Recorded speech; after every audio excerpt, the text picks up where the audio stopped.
Old Joe is incompetent. This is Gene, and you're listening to Dumbasses Talking Politics.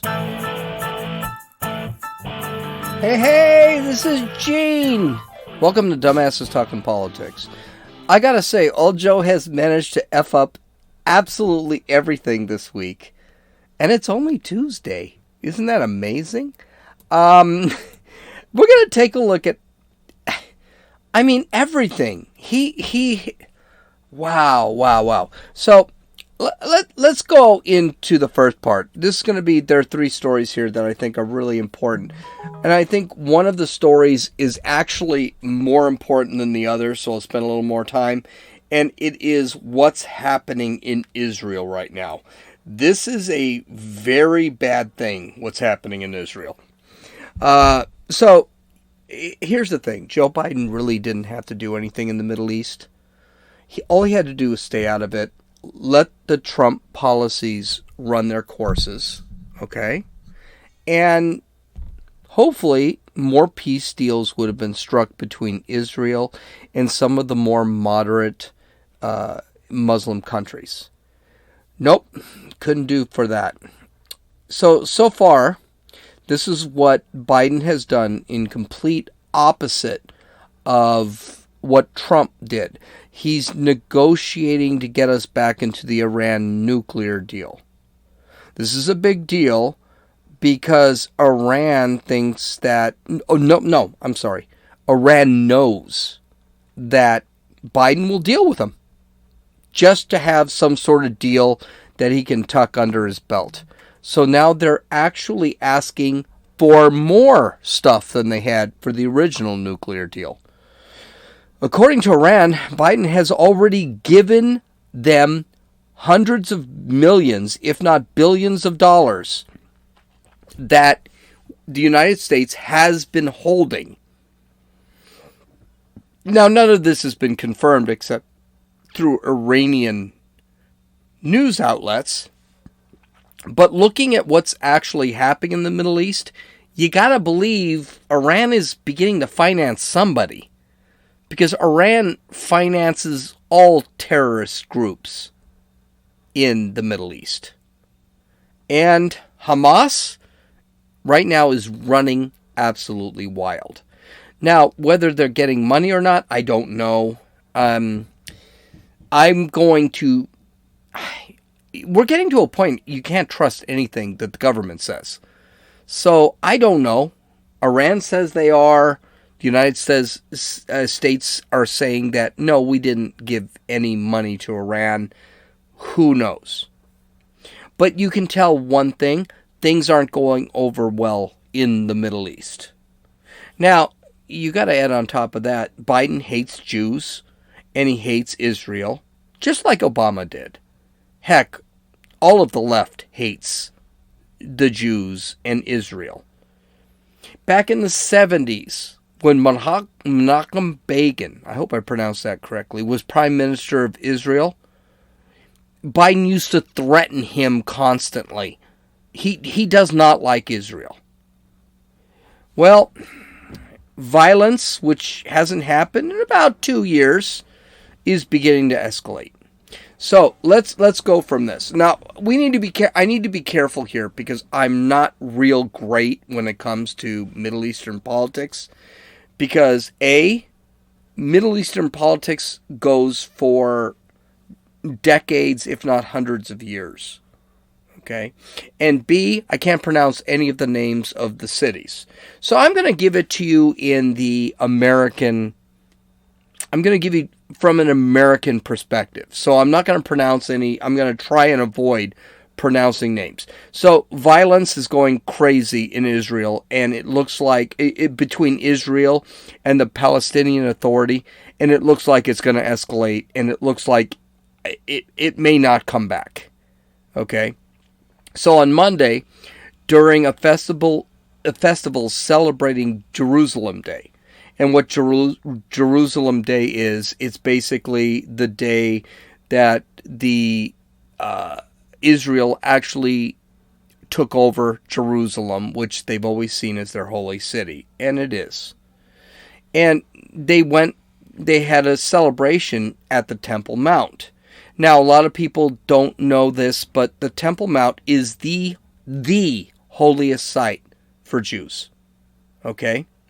The Temple Mount, which Israel actually gave back to the Palestinians, because the Palestinians demanded it because it was their third holiest site, the Jews are really limited on what they can do on the Temple Mount.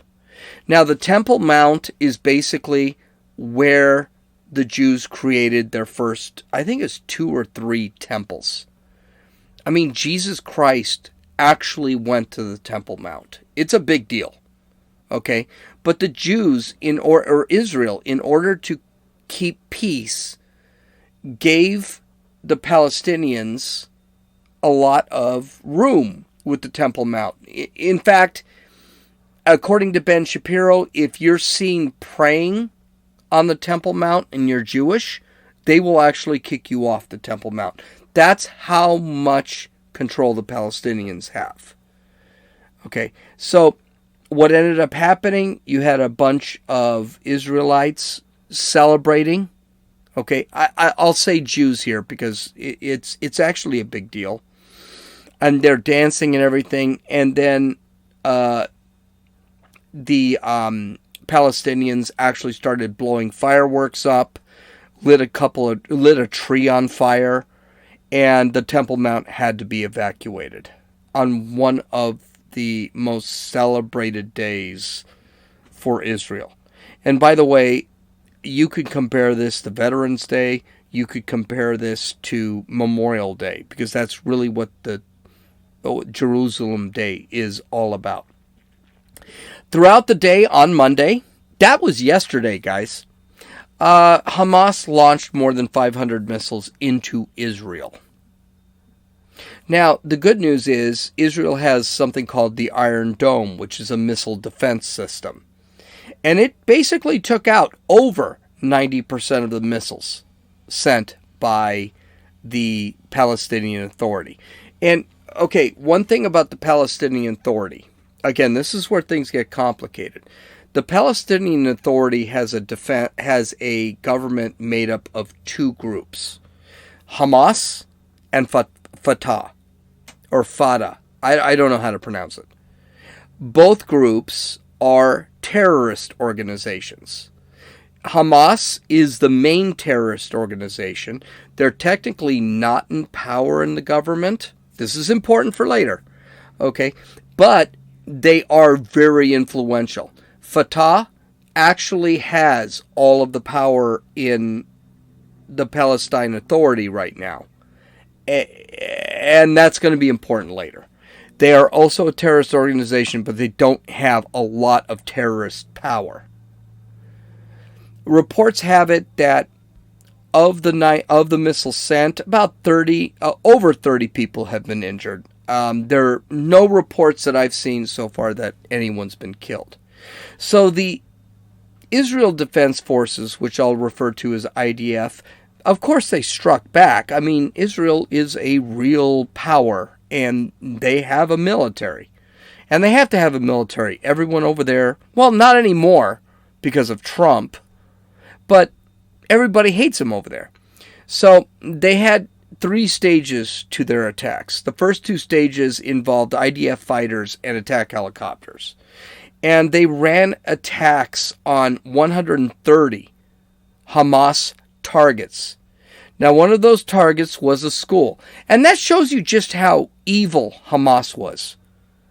Everyone, you heard Ilhan Omar, which we're going to get into later, how Ilhan Omar is saying that Hamas is poor Palestinians and blah, blah, blah, blah, blah. Well, no, they hide their military in schools.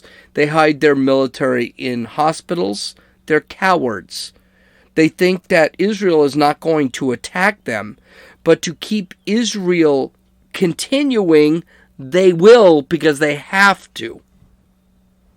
So, I think it was 24 people were killed, a couple hundred were injured. The third stage of the attacks was attacked by standard ground attacks and missiles and Air Force. And basically what they attacked was Hamas military sites, military facilities, weapon sites, weapons factories. They also concentrated on the Islamic Jihad and Hamas leadership. Now, this just came through that Israel is claiming they actually did kill a high-level Hamas general. That's a big deal. That's a great thing. An intelligence building and 2 underground tunnels were also destroyed. So what Hamas does, and what let's call them the Palestinian Authority. I don't want to call them Hamas because it's not just Hamas. They create tunnels between the Palestinian Authority territory and the state of Israel. And so what they do is they sneak terrorists in through those tunnels. Well, they destroyed 2 of them. The Israeli military is now bringing heavy weapons and troops to the border, and there is a very good chance there's going to be a ground incursion. So before we sit back, and that's not a shock, you got to figure Israel's got to deal with this somehow, right? But here's the thing. The reason they want to do a ground incursion, that's Israel, is because they don't want to hit civilians. That's one of the things they've said. They've done this before, so they, are basically saying, hey, you know something, we're going to have to go in, kill these terrorists, and then leave, which they've done multiple times. Now, there are 2 reasons that this whole thing started. One reason the left is pushing, and the other reason is probably what's actually happening. In other words, I think the left lies a lot. One of the things is that they sat back, the Palestinian Authority is sitting back and saying that Israel is kicking Palestinians off of I think it's Gaza Strip. And the Gaza Strip is Palestinian/Israeli territory. Okay. Here's the story. The story is the Gaza Strip was actually property of the Israelis. The Israelis gave it up. This happened a long time ago in 1800s. And then the Israelis, during the 1967 war, or one of their wars, took the Gaza Strip back. There were people that were living on the Gaza Strip at the time that were Israelis that had to abandon. The governments, both of the Palestinian government, the Israeli governments, determined that the original Israelis actually owned the land. Now, the land was eventually given to those Israelis. The Israelis, by the way, I'm not going to give you dates and things. Go to Dumbasses Talking Politics and actually look at the history. With the links, it's actually in there, and they'll explain it. Well, the Israelis owned it. Palestinians were living on it. They didn't kick the Palestinians out. And the Palestinians basically lived on those properties for decades. I'd say 1 decade, but it could be 2 to 3 decades they were living on that property. And in that entire time, they were not paying taxes. Well, the Israelis that actually owned the property decided that, you know what, we want to tear this down and make apartment buildings. I mean, literally, it's this simple. And so they took the Palestinians to court in Israel. Now, I want you to be aware of something. We're not talking, this is like billions of people in that territory. It's 4 families. That's all it was. It was 4 families that were living rent-free on property they didn't own. And by the way, they admitted they didn't own it. They admitted they didn't pay rent on the property. Basically, what this whole thing was basically a civil eviction notice. That's all it was. Nothing more than that. They lost the court battle. They weren't kicked off the Gaza Strip. They were just told, you got to find someplace else to live, or you got to pay your rent. And they didn't, and they left. 4 families. I cannot express to you, it was only 4 families. These were 4 houses. So the left is basically justifying these attacks by Hamas because these 4 families had to actually leave homes that they never paid rent for and land that they never owned. That's what it comes down to. Is your BS meter wafting through your nose right now? Here's the most likely reason. So there is the president of the Palestinian Authority named President Mahmoud Abbas. He belongs to Fatah, which is one terrorist organization, but is a more moderate terrorist organization, which means they don't kill a lot of people. They kill just some people. And he decided after, 15 years, he was going to hold elections. And those elections probably weren't going to go real well for him. By the way, what was the date of the election? Today. Weird, huh? So what he did was he realized that his Fatah movement was going to lose in the Palestinian Authority election, and he decided to call it off last week. And of course, he decided to blame Israel for it, which makes absolutely no sense. He said basically Israel was not going to allow Palestinians to vote for the election, and the Palestinians said, or the Israelis said, no, that was never a thing. They could vote. It's not a big deal.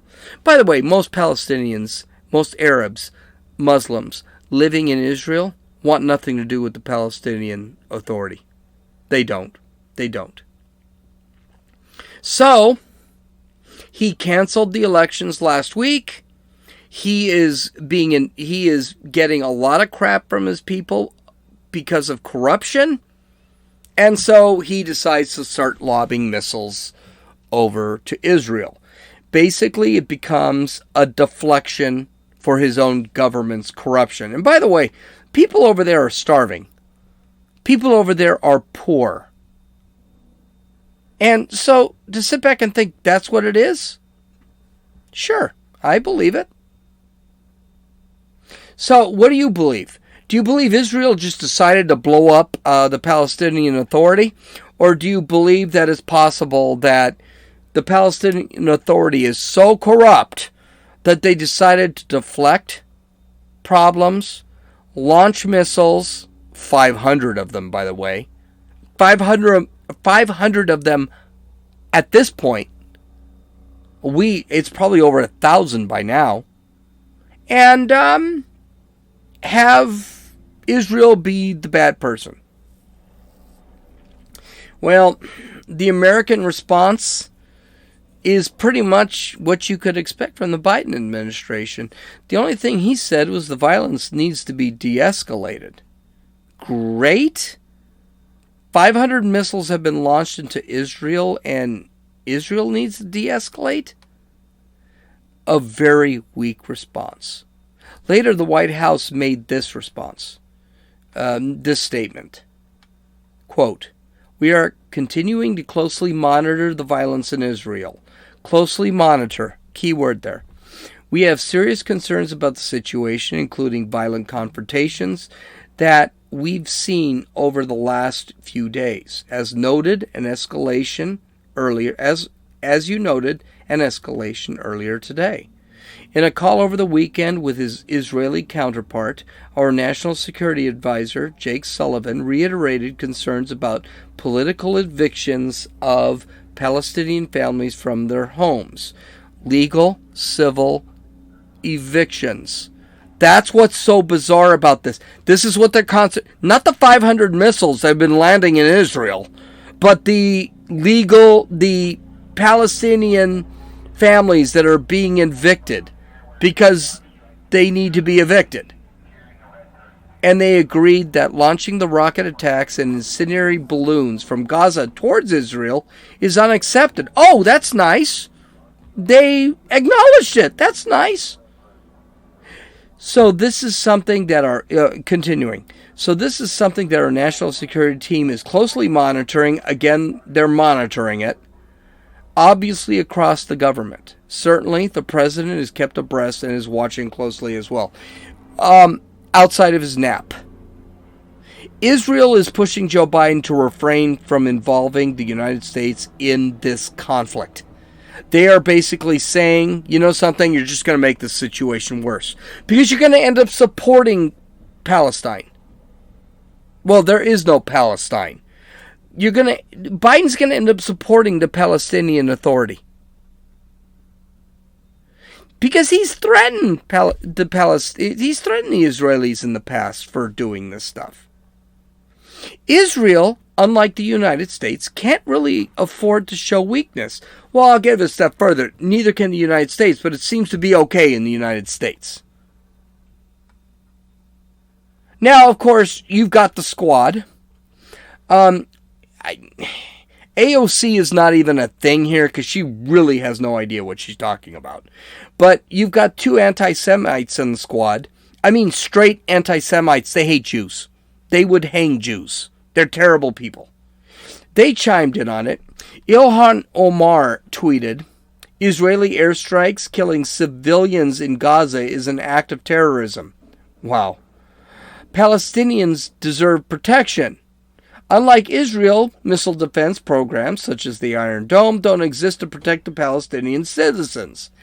Because if they don't shoot missiles into Israel, Israel will not shoot missiles back. That's why they don't need a freaking defense system. Anyway, she continues, it's unconscionable not to condemn these attacks on the week of Eid, which is basically the week after Ramadan. Now, mind you, she doesn't mention that it was the Palestinians who were the ones that rioted at the Temple on the Mount.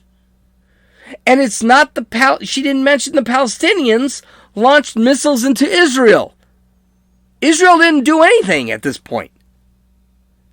Does she want to know how to protect the Palestinians from Israel? Don't launch missiles into Israel. But they can't do that. She can't admit that because she's a propaganda wing for the Palestinian Authority. So she also tweeted, many will tell you Israel has a right to defend itself to safety and security, but are silent on whether Palestinians have those rights too. Until we can defend the rights of Palestinians, just as we do Israelis, we have no leg to stand on when it comes to justice or peace. This was just really dumb. Of course, Palestinians have a right to safety and security. Everyone knows this. But Israel doesn't just go out and start killing Israeli children. They don't do that. Or Palestinian children. They don't do that. And they have it. Stop launching missiles into Israel, and Israel's not going to respond. They've got a history of showing that.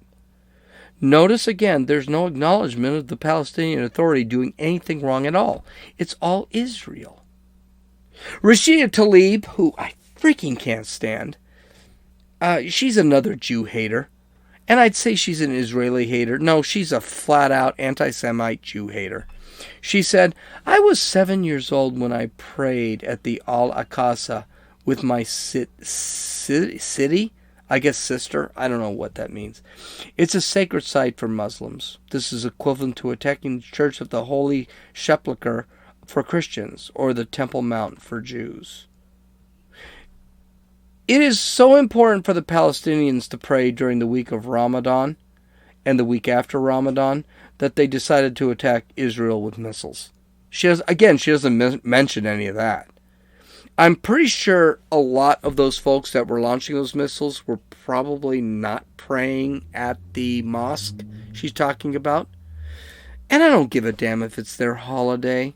I think we learned that from the Tet holiday during Vietnam, that we're not going to fall for that crap. especially if the Palestinian Authority is the aggressors. I also want to point out that so far, Israel has shown a lot of restraint. If Mexico started lobbing missiles over the border into Texas, you better believe the United States would turn Mexico into New Texas. And probably within a week. I'm surprised Israel has not walked into Palestinian territory and killed off every Hamas and Fatah terrorist in the region. Instead, they continually try to make peace and concessions. Well, I don't know how much longer that's going to last. It's going to get old after a while for Israel, and they're going to find that they're going to need to take care of themselves, like they have in the past. And they're going to smack the crap out of Hamas and the Fatah terrorist groups eventually, because they've got the power, and there's no reason not to. So Biden is screwing up Middle East peace. That's the first thing he's doing. I saw a tweet this morning that I really liked. And it was, I don't know who it's from. I didn't actually save it. But the tweet said, oil pipelines closed. Biden 2, Trump 0. The Southeast Coast is now suffering from a huge gas shortage. On social media, multiple videos went viral showing people that gas stations in states including Florida, Georgia, North Carolina, South Carolina, Alabama, Virginia, Arkansas, Tennessee, and a couple of others are actually running out of fuel. Now, a lot of this is panic buying, which means people are thinking, oh my God, we're seeing the 70s over again with Jimmy Carter. Do you remember Jimmy Carter? You may not if you're younger. Jimmy Carter actually made people go to the gas stations based on their license plate, odd or even. If you had a letter, you were considered an odd. If you were even, it was just the number. And then you could go get gas. And on days that you were odd, gas stations were mandated by the government not to give you gas. Isn't that just really bizarre? Created huge lines. Gas prices were freaking through the roof. And I don't mean through the roof like they are today. I mean, at the time, we were just crossing $1 a gallon. This was back in the 70s, mind you. Okay. So a bunch of gas stations have closed because they have no gas. Those gas stations that are opened have lines wrapped around the blocks. And here's the whole thing, and this is correct. We're not out of gas. We have plenty of gas thanks to Trump. The Obama administration has responded like they typically do. So this is what Jen Psaki said, quote, "The president continues to be regularly briefed on the Colonial Pipeline incident. The administration is continually assessing the impact of this ongoing incident on fuel supply for the East Coast. We are monitoring." So it's always monitoring and being briefed. Are you actually doing something? Well, you give it a second. You're going to see the answer is no. But we are monitoring supply shortages in parts of Southeast and are evaluating every action the administration can take to mitigate the impact as much as possible. The president has directed agencies across the federal government to bring their resources to bear to help alleviate shortages where they occur. No, he doesn't care. He doesn't care. Let's not forget, they don't want people driving. They want people walking and taking bikes and taking rail. Except Joe Biden, right? When asked what the administration was doing to solve this ransomware problem that the Colonial Pipeline experienced, this is how the Energy Secretary responded. Has Colonial paid any ransom, and has there been any advice on that? And then, secondly, is there any timeline for when Americans should be certain that this is going to be taken care of. People are getting ready. Memorial Day is not that far away, and everyone's concerned about the gas prices. What's the timeline and when this thing is going to be under control?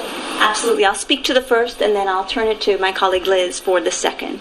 So first, we recognize that victims of cyber attacks often face a very difficult situation, and they have to just balance often the cost-benefit when they have no choice with regard to paying a ransom. Colonial is a private company and will defer information regarding their decision on paying a ransom to them. Would the administration offer any advice on whether or not to pay a ransom? So typically that is a private sector decision, and the administration has not offered further advice at this time. Given the rise in ransomware, that is one area we're definitely looking at now to say what should be the government's approach to ransomware actors and to ransoms overall. Liz?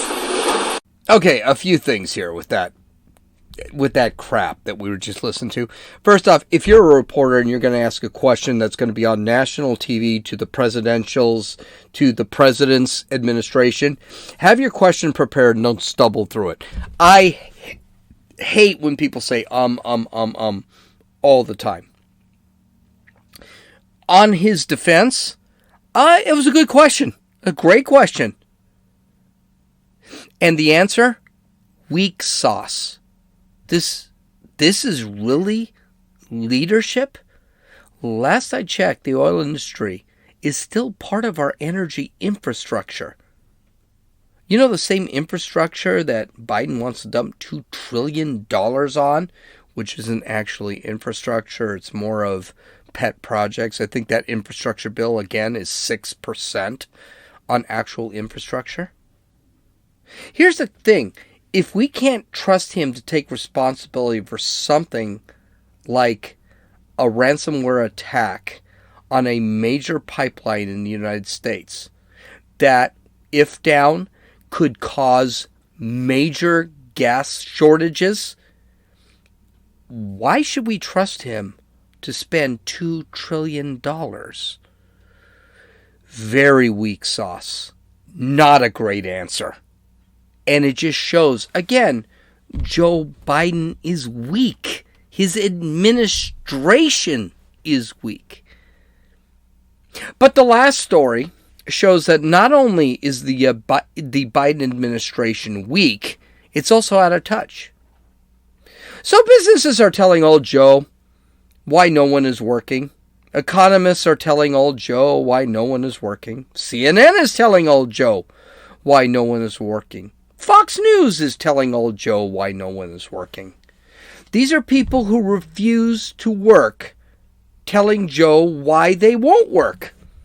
I'm sorry. There are people that are telling old Joe, why they won't work. And everyone is telling old Joe that there is going to be hyperinflation. But old Joe, oh my God, he's so out of touch. Just listen. Take the job or lose their unemployment benefits.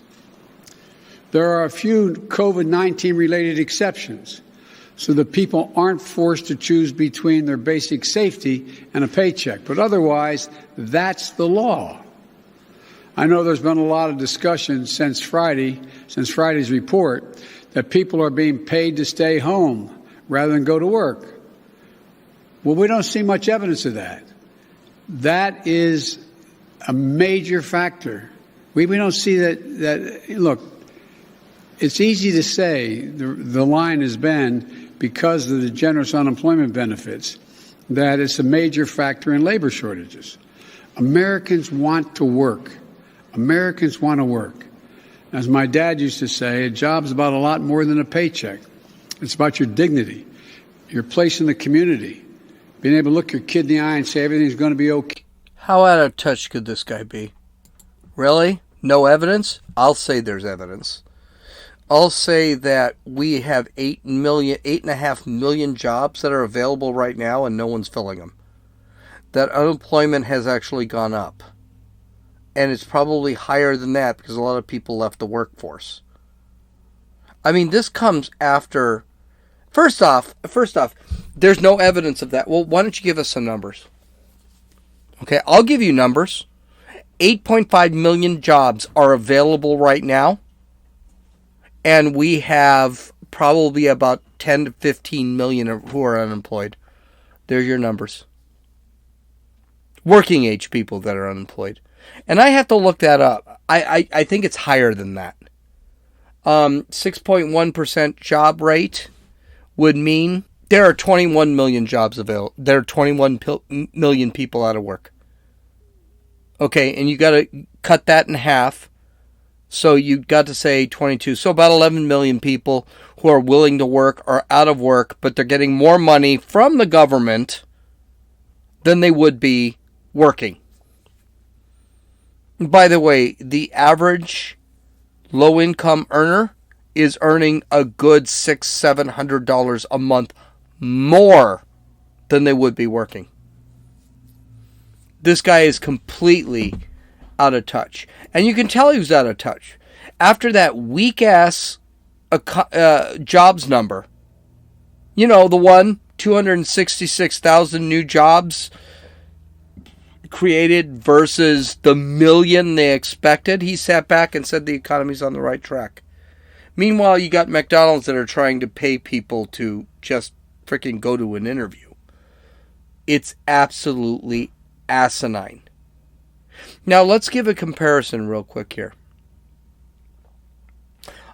Trump added 230,000 jobs in January of 2020. At the start of the pandemic, with an unemployment rate of 3.5%. Joe Biden had an unemployment rate of 6% in a closed economy, and he could only make 266,000 jobs. Tell me, does it sound like there might be something there? Oh, old Joe. Oh, Joe. Let me finish with this. Let me just finish with this, because I know we're going to talk more about this, but let's see. Let's see here. Old Joe was given a vaccine and a vaccine immunization plan, and he effed it up. Old Joe was given an economy that was destined to explode because we had an artificial recession/depression. He's effed it up. Old Joe was given a record-setting stock market, and he effed it up. Old Joe was given an energy surplus, making the United States, for the first time, an exporter of oil and natural gas instead of an importer. And he effed it up. Old Joe was given a secure border. Between 20 and 35,000 people crossing the border illegally. Lowest in history. And he effed it up. Old Joe was given a neutered Iran. And he effed it up. Old Joe was given a compliant China. And he effed it up. Old Joe was given Middle East peace through the Abraham Accords. 4 peace deals in the Middle East. 3 or 4, sorry. And he effed it up. I'm sure I forgot a couple of things in that picture, but, you get what I'm saying. But old Joe did give us something. A woke military, which is scaring the crap out of China. A woke CIA. It doesn't matter that they can actually discover any type of intelligence, but they're women with disabilities, and they're cisgender or gay, so that's okay. Men competing with women in sports, that's good. A hatred of religion, that's always good. Race divisiveness, rioting, critical race theory in schools, wearing masks all the time, no patriotism, huge debt, inflation, class warfare, censorship and cancel culture, and tax hikes. Yay! Things are looking good under old Joe's watch. Question for you. You miss Trump yet? Okay. You can download or listen to this podcast on Apple Podcasts, Podbean, Podcast Addict, Stitcher, YouTube, and Rumble.